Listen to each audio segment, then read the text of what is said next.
You're up early. Ma'am.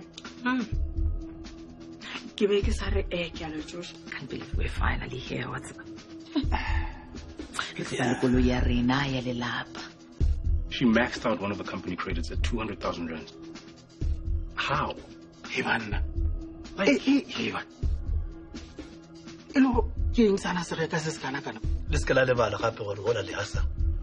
is fresh from prison. So when I act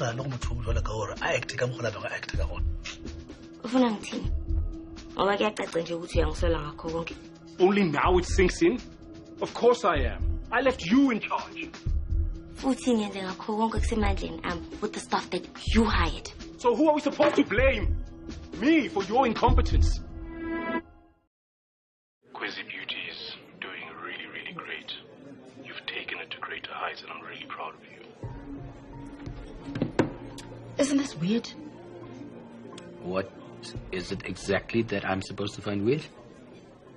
Lehasa saying he's proud of me. It's weird. Right? What? A compliment? Oh yeah, no, definitely it's weird. It's so terrible. Wow, Robert. You of all people know that kind words coming out of Lehasa's mouth are like that sound that a snake makes before he strikes. Crazy. I hate Lehasa as much as you do. But it sounds like the guy genuinely just wants to see his child. Lehasa only butters people up when he's using the sharpest knife. And you know this. But from where I'm sitting, it seems like you're the one that's actually holding the knife.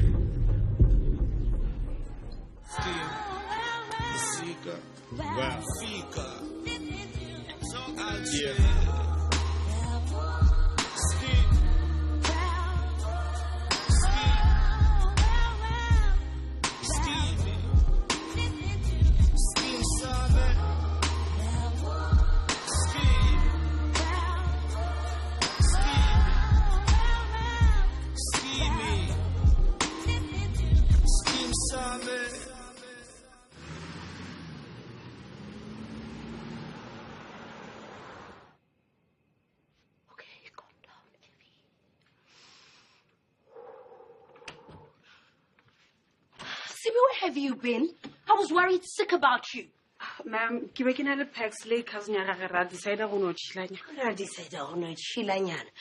know and are you aware that you cannot just do anything that you want to do and be out this late without letting me know? What would your mom say?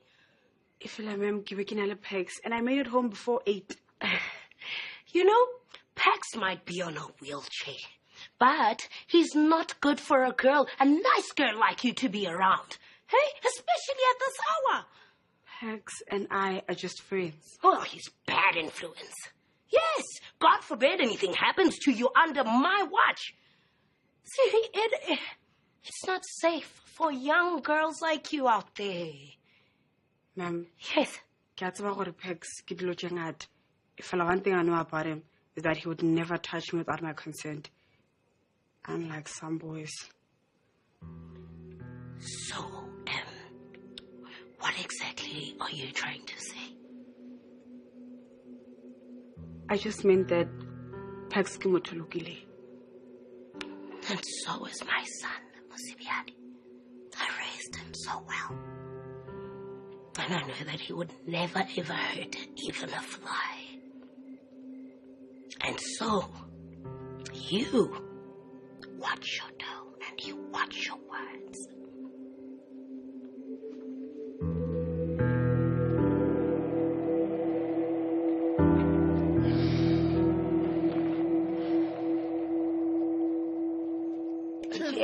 Telling you, girl.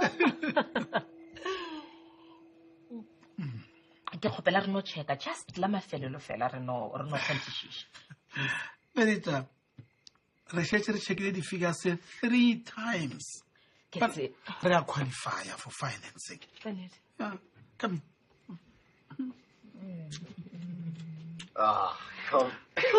Come on. Yo.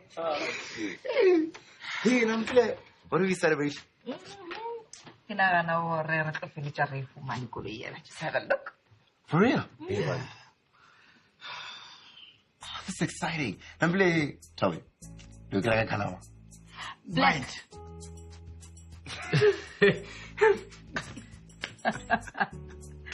Well, I guess look for more than a fella who decide that I can't let her have shank.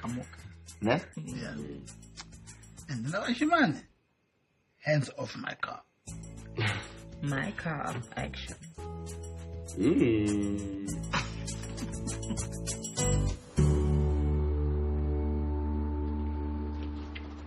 Seven. Sling kulum. Hlala phansi.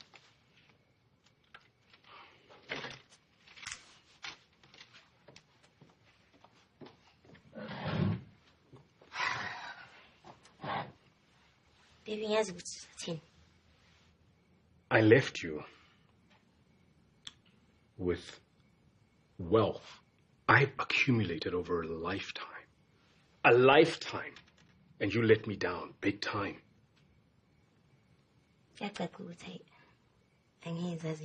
business. Hey, qinisile. Ingakho ngizokufundisa isifundo esibaluleke kabi.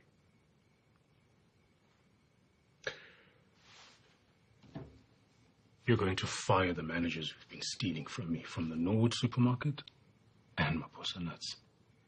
You will go to Turf and resolve this in person, same way you should have in the first place. What's in your biscuit? Quite frankly, Anandaba. Pretty. This is an opportunity for you to fix things. You're going to speak Utland out of her resignation thoughts. You're going to work with her to fix the financial mess you've created. She's the only trustworthy manager I have there. Lungile laza. Ngizovela nje ngingayi emsebenzini. Ngisathi namuntu unentambo uthi ngiyasebenza noma ngisiza. Hey, akaqedwe ukukhuluma nawe, nahlala phansi man.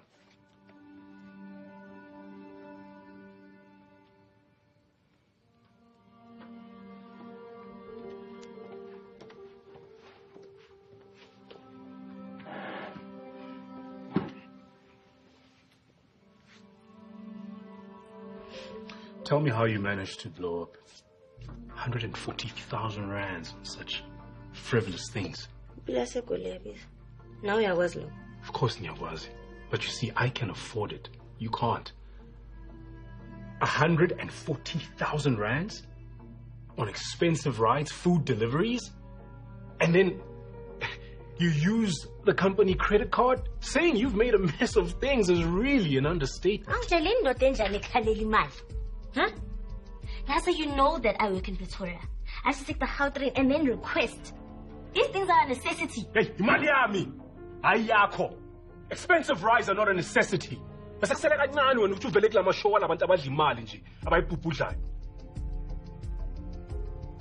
Wena, you will pay back Leah Mali. You don't know the value of Imali, Wena. At 140,000 rands, I want it back.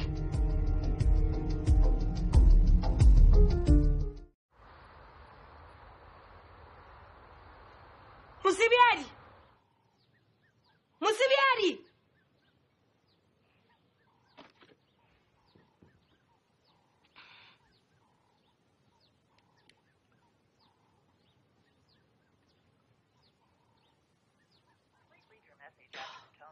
Hi, where are you? Why did you leave so early? I was hoping that we could have breakfast together.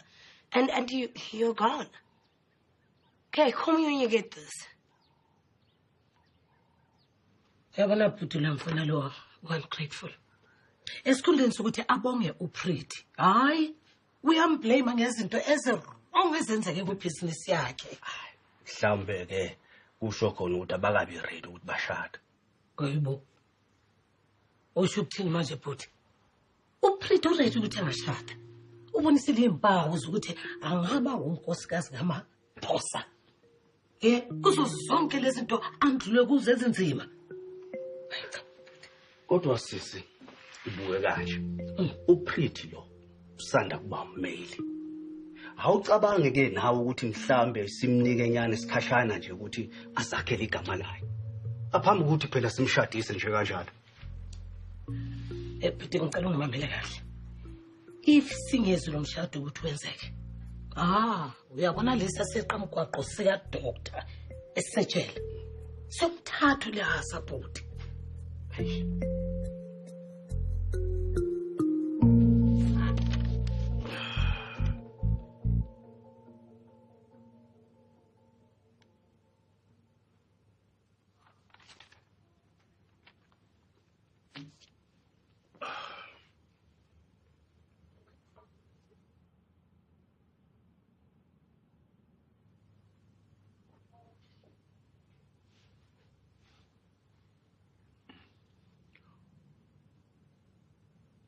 Hi, this is Kwezi, guys. Please leave a message. Quiz. It's me. Again. Ngiyazi ukuthi uyayithola imlayezo yami.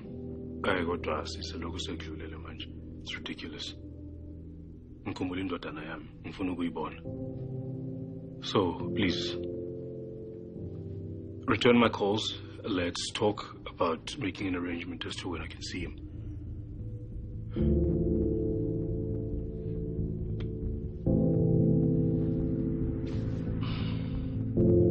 So, Lon, what's up? Between you and Mr. Biad?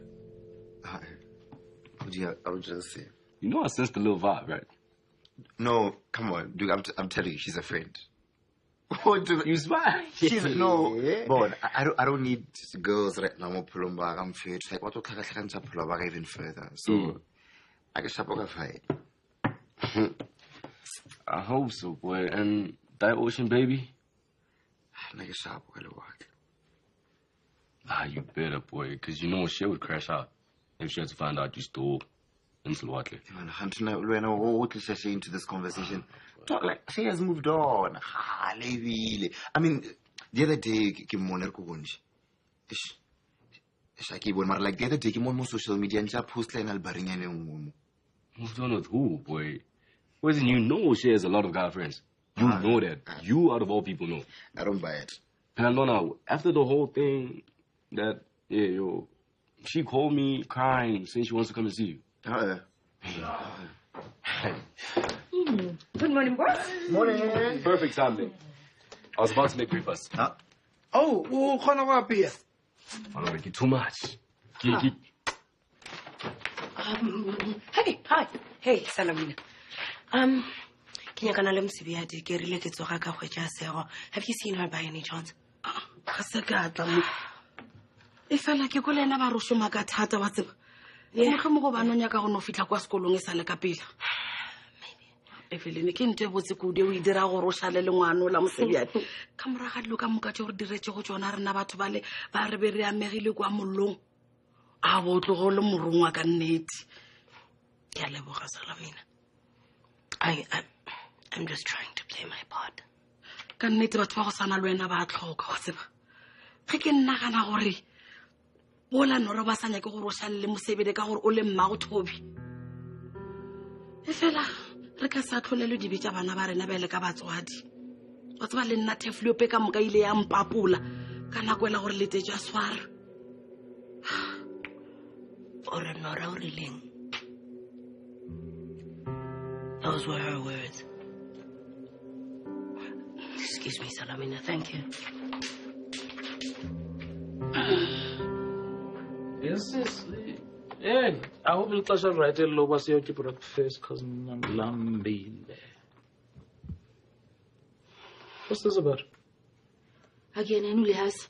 Ngishela ama voicemail ayinqwaba la lokho ngibhedela and angazi ukuthi akaboni ukuthi angikakabi ready ukuthi ngibhekane naye angikho ready. Hey, ndakaba. Athi iphinda lonto la. Yazi akululanga nakumba ndiye high level cafe. Moya kasavumi ever since aphumile. But asikwazi umavoid umphelo. So. Ufuna ndongo? Yabo mangabe sengazi nami ngizokwazisa. Kodwa enye into ayishilo uthe angathanda ukuthi avakashele uLJ. Okay. Iphi ngakapha? Uthe ena right ngokuthi ngibe khona mangabe evakashele uLJ. Cause iyavakala moslondo le sounds reasonable. Reasonable.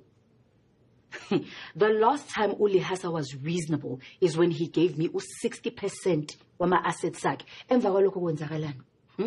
washona usisanda. Let me tell you one thing. Ulihasa is the most dangerous when he's being reasonable. And I understand. Robert, I understand yonke lento. I understand.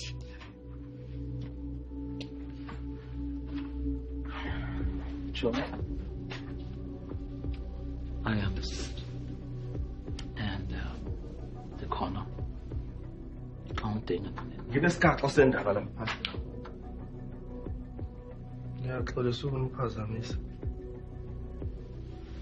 Kwenzenjani stand wasibuka kanjalo wazibona abantu beduduzana.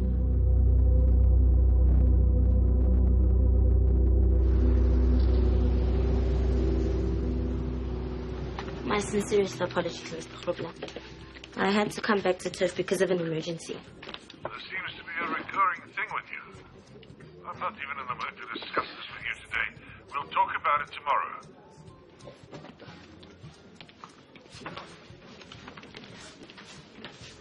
Hey, look, I'm going to go to the You must all eat, Linda.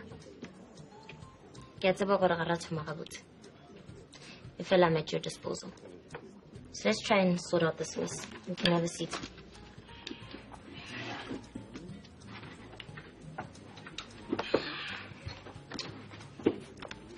So, okay,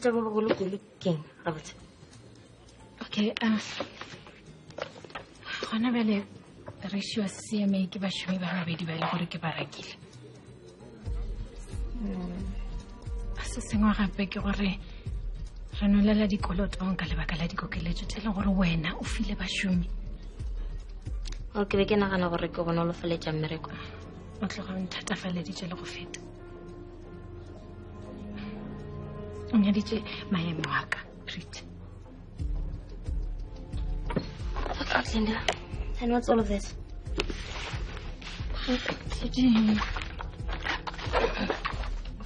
All the things that I've noted,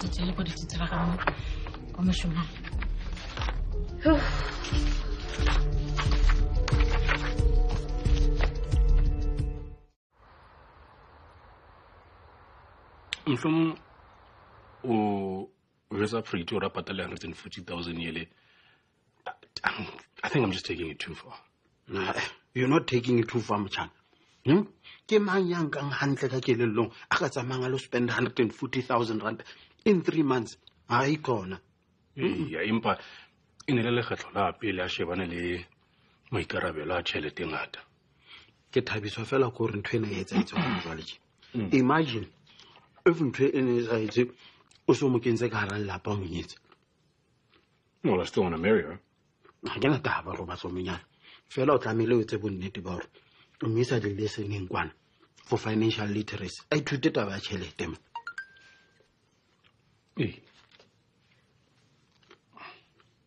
Imani. Kwezi. O go re kopane kwana Level Cafe. O tloaneng o qhoma ka ka jalo ka letsetse tše ha ngwana na o tsa kopane ka. Se mabapi LJ. Hape a tshware ngwana ka matso in 8 months a khona ha re tsamaya re fitse or re tla ja kwa. Ha re ke lena me mona teng. Are je. Okay. Oh, go di sana me mona te apa ka le. Thank you. Yeah, ke be ke sa tsebe gore mo phosana tse ka gare ga maraga makakang. Yeah, at least we've made some progress today. I get to I just wish for like 7 months ago. You must have been self tender. I wish anything. You know, you don't really have to be hands-on when running a business. You can just leave everything to your managers. I feel like I want to get the push. Hello. Hi, Linda. Hello. How? We keep put our because khone go ya lunch le nna ka gore o ile Joburg. Yeah, true. Me ka botse ke mo ka le bakala mmereko. I mean, you can even ask later. Like it's so hectic. Bo sana go ja lunch le motho bo sana go phela le eno bolele.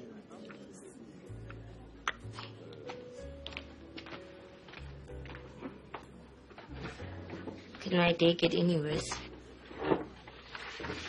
Anyways, let's continue. Ma'am Maswahla, ke maswabi ka go sepela ka pela go seng ke sa le Josh. Ke be ke lo tlina kwa gae. Ma'am. Yes, Musibiade. Actually, there's no need for you to apologize. I'm the one that owes you an apology. I shouldn't have lashed out at you like that. I'm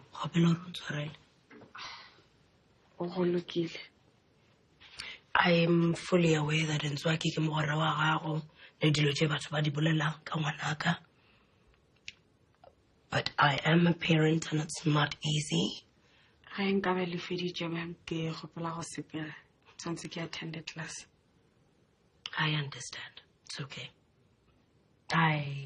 I've noticed that you get uncomfortable when we talk about Tobias. Ke swanetše go sepela. See you at home, right? You will be coming back home today. Ma'am, I ke sure mohlomongwe go pitere ke boele gae. Plus ke tla tlogela dilo tše le ntheketšeng tšona ka moka.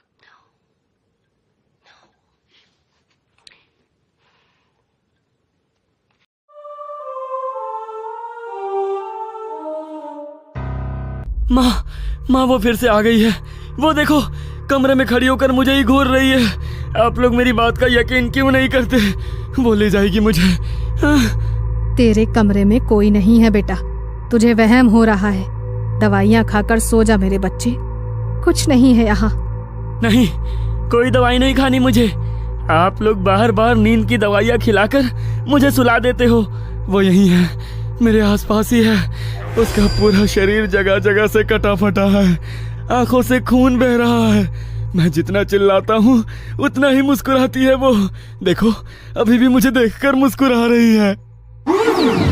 पता नहीं है क्या हो गया है मेरे बच्चे को। जरूर कोई बुरी आत्मा है जो इसे दिखाई दे रही है। मैं आज ही इसके लिए बड़े पंडित जी के पास जाकर धागा बनवा कर लाती हूँ। विनेश की माँ माधुरी बेटे की बिगड़ती हुई हालत को देखकर बहुत परेशान थी, इसलिए उसी दिन वो बड़े पंडित जी के पास जाती है और एक धागा लाकर अपने बेटे की बाजू में बांध देती है। विनेश के अचानक से बदलते हुए व्यवहार को कोई नहीं समझ पा रहा था। उसे अपने आसपास कोई ऐसी लड़की दिखाई दे रही थी जिसे परिवार में बाकी कोई भी नहीं देख पा रहा था। रात का समय था। विनेश अपने कमरे में आराम कर रहा था।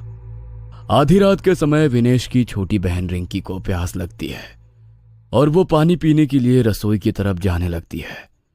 अचानक ही उसे भाई के कमरे से कुछ अजीब सी आवाजें सुनाई देती है। उन आवाजों को सुनकर रिंकी घबराकर विनेश के कमरे के दरवाजे पर जाती है, लेकिन दरवाजा अंदर से बंद था। वो दौड़कर कमरे की खिड़की पर पहुंचती है तो देखती है सामने उसका भाई बालकनी की मुंडेर पर खड़ा हुआ नीचे देख रहा है। अचानक वो मुड़कर अपनी बहन की तरफ देखता है। उसके चेहरे पर एक भयानक सी मुस्कान थी जिसे देखकर रिंकी का दिल दहल गया था। इससे पहले कि रिंकी कुछ कर पाती, विनेश वहां से नीचे कूद जाता है। एक क्षण के लिए रिंकी की आंखों के आगे अंधेरा छा गया था। अगले ही पल रिंकी के मुंह से एक भयानक चीख निकलती है, जिसे सुनकर रिंकी के माँ बाप दौड़ते हुए वहां पहुंच जाते हैं। रिंकी अपना सर घुटनों में छुपाए लगातार रोए जा रही थी। किसी तरह सुबकते हुए उसने उंगली से विनेश के कमरे की ओर इशारा किया और एक बार फिर से फूट फूट कर रोने लगी। कुछ पलों में विनेश के साथ हुई अनहोनी के बारे में घर में सभी लोग जान चुके थे और चारों ओर अफरा तफरी मच गई थी। 3 दिन बाद काश के कुछ दिन पहले ही मैं उसे पंडित जी के पास ले जाती तो शायद आज मेरा बेटा जिंदा होता। अरे बस करो अपनी यंत्र तंत्र मंत्र की बातें। कोई भूत प्रेत नहीं दिखाई देता था उसे। दिमागी रूप से बीमार था तुम्हारा बेटा और इसी दिमागी बीमारी ने जान ली है तुम्हारे बेटे की। अच्छी तरह समझ लो इस बात को। तुम्हारे जैसे लोग ही समय पर इलाज करने की बजाय झाड़ फूंक में समय वेस्ट कर देते हैं और उसके बाद जब बात हाथ से निकल जाती है तो सर पकड़कर रोते रहते हैं। गलती तो मेरी भी थी ना, जो मैं तुम्हारी बातों में आ गया। लेकिन अब किया भी क्या जा सकता है, जो होना था वो तो हो गया। अब तो रिंकी ही हमारा सब कुछ है। रिंकी अभी बस 18 साल की थी। इतनी छोटी सी उम्र में उसने अपनी आंखों के सामने अपने भाई को मरते हुए देखा था। इस बात का उसके मन पर बहुत गहरा असर पड़ा था। इस घटना के बाद रिंकी ने किसी से भी बहुत ज्यादा मिलना जुलना, हंसना बोलना कम कर दिया था। वो दिन रात सिर्फ अपने कमरे में बैठकर पढ़ाई करती रहती, मानो एक जुनून सवार हो गया था उसके सर पर। रिंकी बेटा, जो होना था सो हो गया। अब तेरे इस तरह कमरे में बंद होकर अकेले रहने से कुछ नहीं होगा। बेटा, घर से बाहर निकला करो, दोस्तों से मिला जुला करो। ऐसे कैसे चलेगा? मुझे साइकेट्रिस्ट बनना है माँ। उन सभी लोगों को ठीक करना है जिन्हें भाई की तरह मानसिक बीमारी है। मैं नहीं चाहती कि भाई की तरह दुनिया में अब कोई और अपनी जान इस बीमारी से गंवाए। 10 साल बाद अपनी मेहनत और डेडिकेशन के चलते रिंकी एक सक्सेसफुल साइकेट्रिस्ट बन चुकी थी। उसने जानबूझकर क्रिटिकल पेशेंट केयर डिपार्टमेंट ही चुना था। वो अपने दिन का ज्यादातर समय क्रिटिकली इल पेशेंट के साथ ही बिताती थी। हर एक मानसिक बीमारी से जूझ रहे पेशेंट में उसे अपना भाई विनेश दिखाई देता था। इसलिए ऐसे पेशेंट को ठीक करने में वो अपनी जान लगा देती थी। डॉक्टर, एक क्रिटिकल पेशेंट आया है, प्लीज जल्दी कीजिए। नर्स के इतना कहते ही रिंकी तेजी से इमरजेंसी वार्ड की तरफ जाने लगती है। अरे पागल नहीं हूं मैं, जाओ तुम सब के सब यहाँ से जाओ। मैंने कहा ना मैं पागल नहीं हूँ। सब मारे जाएंगे, तुम सब एक एक करके मारे जाओगे ना, तब तुम्हें पता चलेगा कि मैं सच कह रहा था। देखो, कोई तुम्हें पागल नहीं कह रहा है, लेकिन थोड़ा सा शांत हो जाओ। अभी डॉक्टर साहब आएंगे और आपका चेकअप करेंगे। आपको घबराने की बिल्कुल भी जरूरत नहीं है। बस शांत हो जाओ और गहरी सांस लो। मौत मेरे सामने खड़ी है और तुम मुझे शांत रहने के लिए कह रही हो। आज रात तक ले जाएगी वो मुझे अपने साथ। बुला लो तुम अपने डॉक्टर को। जितनी दवाइयाँ खिला सकते हो खिलाओ। उसके ऊपर तुम्हारी दवाइयों का कोई असर नहीं होने वाला। डॉक्टर, मैंने अपनी लाइफ में ऐसा केस कभी अटेंड नहीं किया। ये पेशेंट तो बहुत वायलेंट हो रहा है। इसने अकेले ही 2 वार्ड बॉय को ढकेल के दूर फेंक दिया है। इसने 2 वार्ड बॉय को ढकेल के दूर फेंक दिया। इसकी कंडीशन देख रही हो, आंखों के नीचे काले गड्ढे हो गए हैं। शरीर में ऐसा लग रहा है कि खून ही नहीं है। 10 कदम भी ठीक से नहीं चल पाएगा ये, और 2 आदमियों को ढकेल दिया। वही तो मैं बोल रही हूँ ना डॉक्टर, मुझे तो ये कुछ और ही केस लग रहा है। तुम जाओ, जाकर अपना काम करो। नर्स हो ना, कैसी बातें कर रही हो? ऐसा करो, हॉस्पिटल की जॉब छोड़ो और किसी तांत्रिक के साथ ज्वाइन कर लो। कहानियां अच्छी सुनाती हो। नर्स को डांटने के बाद रिंकी पेशेंट के पास जाती है। देखो, एकदम शांत हो जाओ। हम कुछ नहीं करने वाले हैं तुम्हारे साथ। और किसने कहा कि तुम बीमार हो? बिल्कुल भी बीमार नहीं हो तुम, ठीक है? कोई दवाई, कोई इंजेक्शन, कुछ नहीं देंगे तुम्हें। यहाँ एडमिट भी नहीं करेंगे। बस मेरे साथ थोड़ी देर बात तो कर सकते हो ना। अपना दोस्त समझ लो मुझे। ये देखो, मैंने अपना डॉक्टर वाला कोट भी उतार दिया। अब तो मुझे अपनी फ्रेंड समझ सकते हो ना। अच्छा बताओ, क्या हो रहा है तुम्हारे साथ? मुझे पता है कोई तुम्हारी बात नहीं सुनता। मैं सुनूंगी। जो भी तुम्हें फील हो रहा है सब बताओ मुझे, बिल्कुल डिटेल में। ये सब कुछ कब शुरू हुआ और कैसे हुआ, और इस समय तुम क्या फील कर रहे हो? कोई जल्दी नहीं है। मैं हूं यहाँ पर तुम्हारे साथ। जितना वक्त लगे, टेक योर टाइम। रिंकी की जादुई आवाज सुनकर कुछ पल के लिए पेशेंट अनुज शांत हो गया था। वह सामने रखी चेयर पर बैठ जाता है और टेबल पर रखा 2 गिलास पानी एक ही सांस में पी जाता है। तुम एक डॉक्टर हो, तुम्हें शायद मेरी बात पर यकीन नहीं होगा। मुझे भी यकीन नहीं था जब मैंने अपनी आंखों के सामने अपने पापा को जब उस रोड एक्सीडेंट में मरते हुए देखा था, तो सबने मुझे यही समझाया था कि मौत पर किसी का बस नहीं चलता। लेकिन मैं गलत था। मौत पर बस इंसानों का बस नहीं है, लेकिन वो चाहे तो मौत को अपने इशारों पर नचा सकता है। मैं समझ नहीं पा रही हूँ, तुम कहना क्या चाह रहे हो? वो मतलब कौन? तुम देखना चाहती हो? जल्दी ही तुम उसे देखोगी। तुम्हारा मतलब क्या है? देखो, तुम छोड़ो ये सब, शांत हो जाओ। तुम्हें हेलुसिनेशन हो रहे हैं। ये बस एक मानसिक बीमारी है जिसका इलाज हो सकता है। This is a severe case. मेरी मानिए तो आप कुछ दिन के लिए एडमिट हो जाइए। मुझे एडमिट करोगी तुम? हाँ? मेरा समय आ चुका है, वो आज मुझे लेकर ही जाएगी और अब तुम्हारी बारी है। इतना कहकर अनुज कांच के गिलास को टेबल पर दे मारता है और उसके नुकीले सिरे से एक ही झटके में अपनी गर्दन को मुस्कुराते हुए काट देता है। अनुज के गले से खून का फवारा छूट रहा था, लेकिन वो अभी भी मुस्कुरा रहा था। अगले ही पल उसने उसी नुकीले कांच से अपने चेहरे को बुरी तरह से काट पीट दिया था। उसका पूरा मुंह खून से लथपथ हो चुका था, लेकिन वो अभी भी लगातार रिंकी की तरफ देखकर अजीब तरह से मुस्कुरा रहा था। अपने इतने साल के करियर में उसने आज पहली बार इतना खून देखा था। अनुज को जमीन पर खून से लथपथ देखकर उसे बरसों पहले अपने भाई की मौत के दृश्य याद आने लगे हैं। एक पल के लिए रिंकी की आंखों के आगे अंधेरा छा गया था। चारों तरफ सन्नाटा और अंधेरा था। अगले ही पल उसे मध्यम सी रोशनी में जमीन में खून से लथपथ अपना भाई विनेश पड़ा हुआ दिखाई देता है, जिसे देखकर वो कांप उठती है। रिंकी की आंखें खौफ से फटी हुई थी। हकलाते हुए वो विनेश को जोर जोर से हिलाने लगती है। भैया, विनेश भैया। जमीन पर पड़ा हुआ विनेश अपनी आंखें खोल देता है और उसके खून से सने चेहरे पर एक डरावनी मुस्कान दिखाई देती है, जिसे देखकर रिंकी डर कर पीछे हट जाती है। अचानक ही नर्स और वार्ड बॉय कमरे के अंदर आते हैं और अनुज को खून से लथपथ देखकर डर जाते हैं। डॉक्टर आप ठीक तो है ना? आपके ऊपर हमला तो नहीं किया ना उस पागल ने? नहीं, मैं ठीक हूँ, तुम परेशान मत हो। अभी कुछ देर पहले घटी सारी घटना एक के बाद एक उसकी आंखों के सामने घूम रही थी। बार बार उसे अनुज और विनेश के खून से सने मुस्कुराते चेहरे नजर आ रहे थे, जिसके कारण वो बहुत असहज महसूस कर रही थी। रिंकी खुद को संभाल नहीं पा रही थी। हॉस्पिटल से निकलकर वो सीधा अपने घर पहुंचती है और फिर एक कप कॉफी पीने के बाद सीधे अपने बिस्तर पर पहुंच जाती है। कुछ ही देर बीता होगा कि उसे दरवाजे की घंटी बजने की आवाज सुनाई देती है। रिंकी दरवाजा खोलती है तो वहां उसे बस एक छोटा सा लिफाफा दिखाई देता है। ये कौन रख गया है?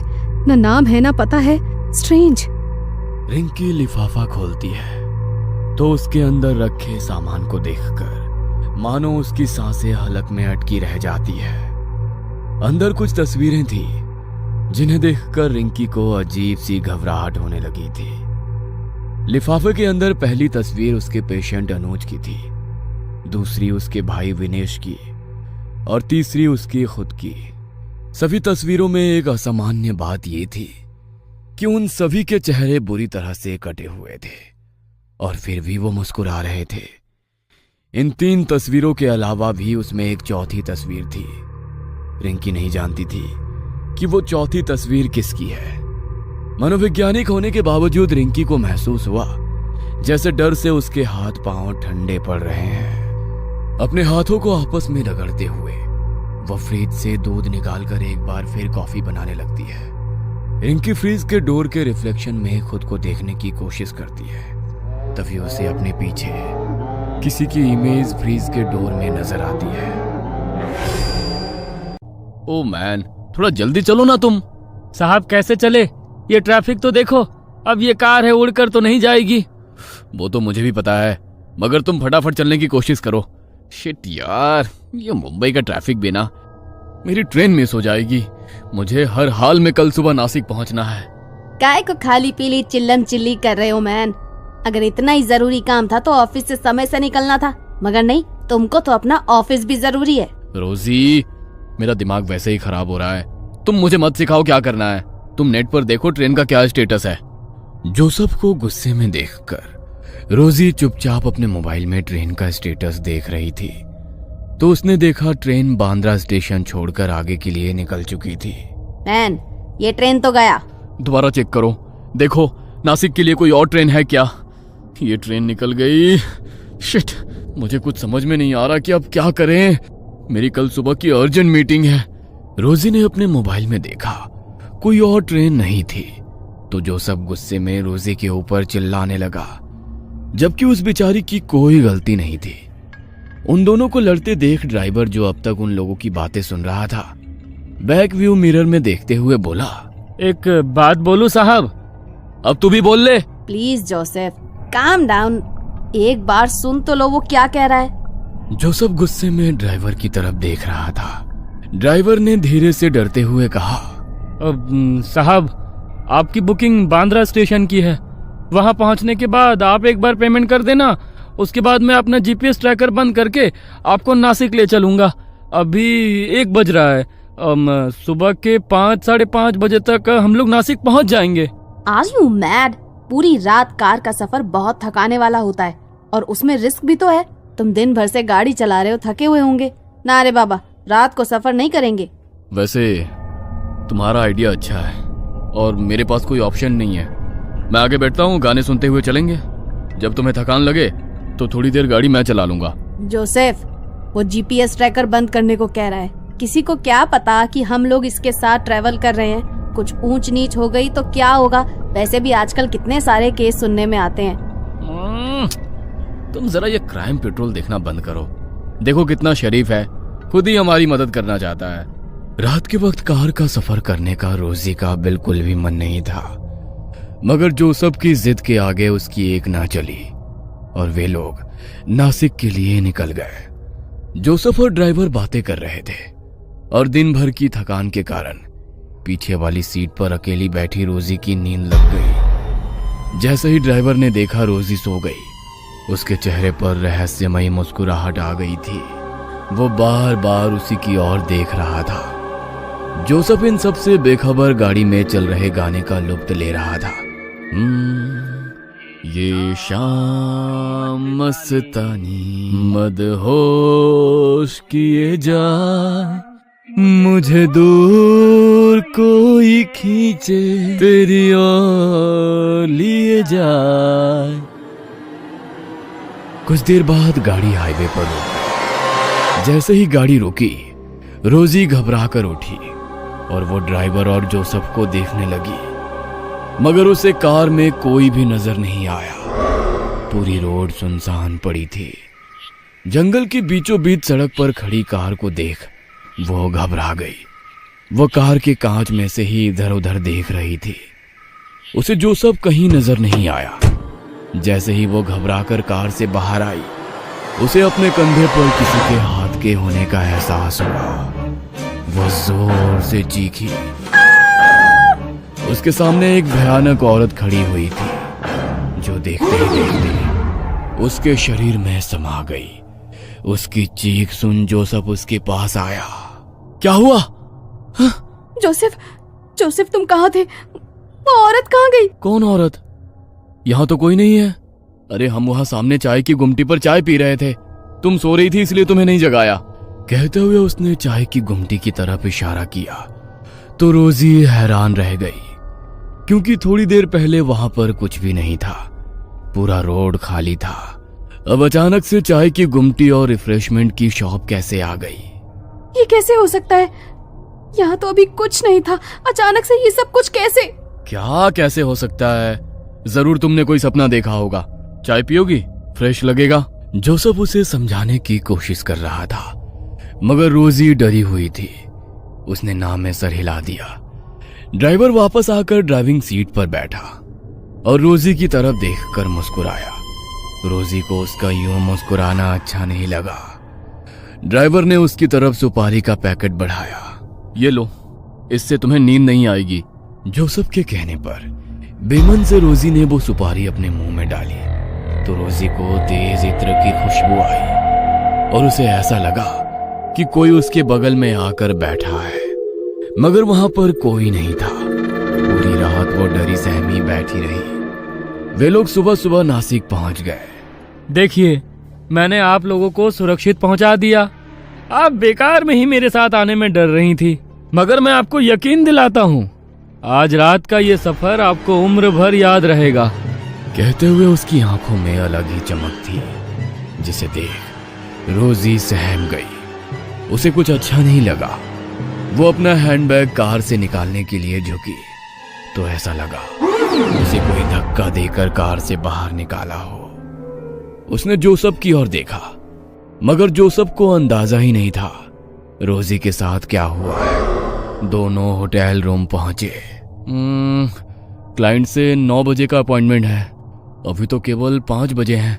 थोड़ी देर सो जाता हूं ताकि फ्रेश लगेगा। आओ तुम भी सो जाओ। कहते हुए उसने रोजी को अपने पास बुलाया, मगर रोजी का मन खराब था तो वो रूम की बालकनी में जाकर बैठ गई। सुबह का उगता हुआ गुलाबी सूरज, ठंडी ठंडी हवाएं, चिड़ियों का कलरव उसके बेचैन मन को थोड़ा सा शांत कर रहा था।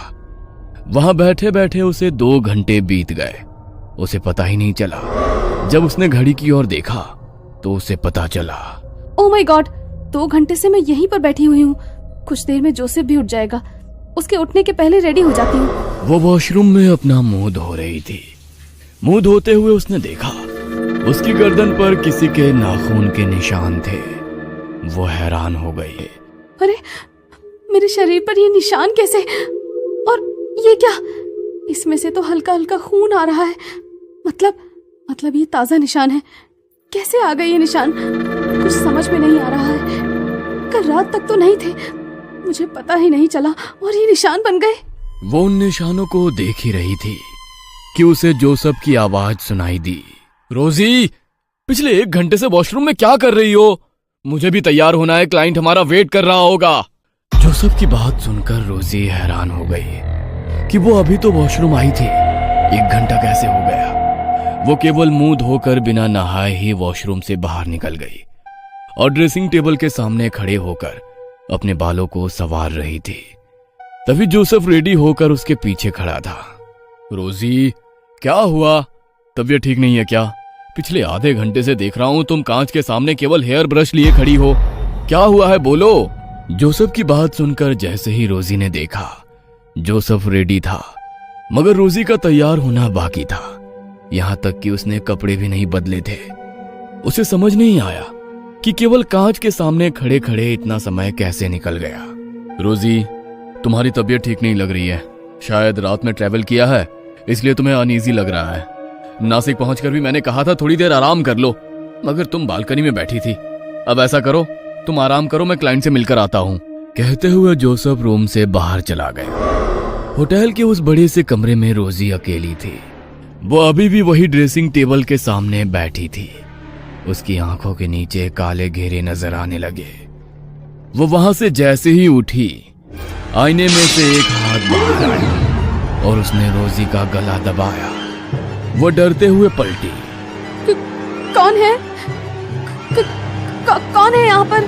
कांच में उसे उसी भयानक औरत की शक्ल नजर आ रही थी जो उसे रास्ते में मिली थी। रोजी डरते हुए कांच से 2 कदम दूर हटी, मगर वो औरत रोजी के और करीब आ गई। कौन हो तुम? कल रात से मेरा पीछा क्यों नहीं छोड़ रही हो? चली जाओ यहाँ से, प्लीज चली जाओ। कहते हुए रोजी अपने आसपास रखे हुए सामान से उस औरत पर वार करने लगी, मगर उस पर उन वारों का कोई असर नहीं था। वो धीरे धीरे रोजी की तरफ आगे बढ़ रही थी। रोजी पलंग पर जा गिरी। वो भयानक औरत उसके सीने पर सवार हो गई। रोजी को लगा अब वो नहीं बचेगी। डरते हुए आंखें बंद कर ली, मगर कुछ देर बाद जब उसने आंखें खोली तो उसके आसपास खून ही खून फैला हुआ था। यह देख वो डर गई। उसके सीने पर सवार वो औरत कच्चा मुर्गा चबा रही थी। जैसे ही रोजी ने आंखें खोली, उस औरत ने उसकी गर्दन पर अपने दांत गड़ाए और उसका खून चूस कर गायब हो गई। तभी दरवाजे की घंटी बजी। बाहर जोसेफ था। रोजी ने दरवाजा नहीं खोला तो वो रिसेप्शन से मास्टर की लेकर आया और रूम का दरवाजा खोला। रोजी रूम के एक कोने में डरी सहमी सी बैठी हुई थी। हे रोजी, क्या हुआ तुमको? और ये तुम्हारे कपड़ों पर खून कैसे? कुछ तो बोलो, क्या हुआ है तुम्हें?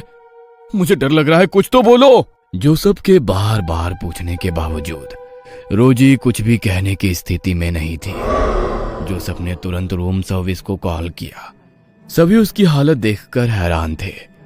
सीसीटीवी फुटेज में भी कुछ नजर नहीं आया। जोसेफ ने रोजी के कपड़े बदले और उसे अपने साथ वापस मुंबई लेकर आ गया। वो खून चूसने वाली चुड़ैल ब्लड सकर अब उसके साथ हर वक्त रहती। वो किसी को भी नजर नहीं आती, वो सिर्फ रोजी को ही नजर आती थी। रोजी उसके सामने आने के बाद अजीब व्यवहार करती थी। धीरे धीरे उसका शरीर सूखता जा रहा था। जोसेफ उसे लेकर कहीं डॉक्टर के पास भी गया, मगर किसी भी डॉक्टर के पास उसका कोई इलाज नहीं था। तब किसी ने उसे रोजी को चर्च ले जाने की सलाह दी। ब्लड सकर, ये क्या होता है? ये वो खून की प्यासी आत्माएं हैं जो अनंत काल तक इस धरती पर रहेंगे। उनकी मुक्ति संभव नहीं है। ये अपने शिकार को ना तो जिंदा रहने देती है, ना ही मरने देती है। इससे छुटकारा पाने का केवल एक उपाय है कि इसे किसी और के ऊपर छोड़ दिया जाए। फादर, ये क्या बात हुई कि अपनी परेशानी किसी और के ऊपर छोड़ दी जाए? यही इसका रूल है। किसी ने इसके ऊपर उसे छोड़ा है। दूसरी तरफ वो टैक्सी ड्राइवर अपनी बेटी के साथ डिनर कर रहा था। मैं बहुत खुश हूँ बेटा कि अब तू पूरी तरह से ठीक हो गई, वरना उस चुड़ैल ने तो तुझे कंकाल बना दिया था। उस रात वो मेम साहब के ऊपर मैंने तेरी कहते हुए वो मुस्कुराने लगा। जोसेफ आज भी रोजी की गिरती हालत से परेशान है। ब्लड सकर उसे ना ढंग से जीने दे रही है और ना मरने। जोसेफ का ज़मीर उसे किसी और के ऊपर छोड़ने की इजाजत भी नहीं दे रहा है। उस रात अनजान व्यक्ति के साथ किया गया रात का सफर जोसेफ और रोजी की जिंदगी में हमेशा के लिए दुख की लंबी रात बनकर आ गया। कहीं आप भी तो ऐसे किसी अनजाने सफर पर नहीं है? सावधान।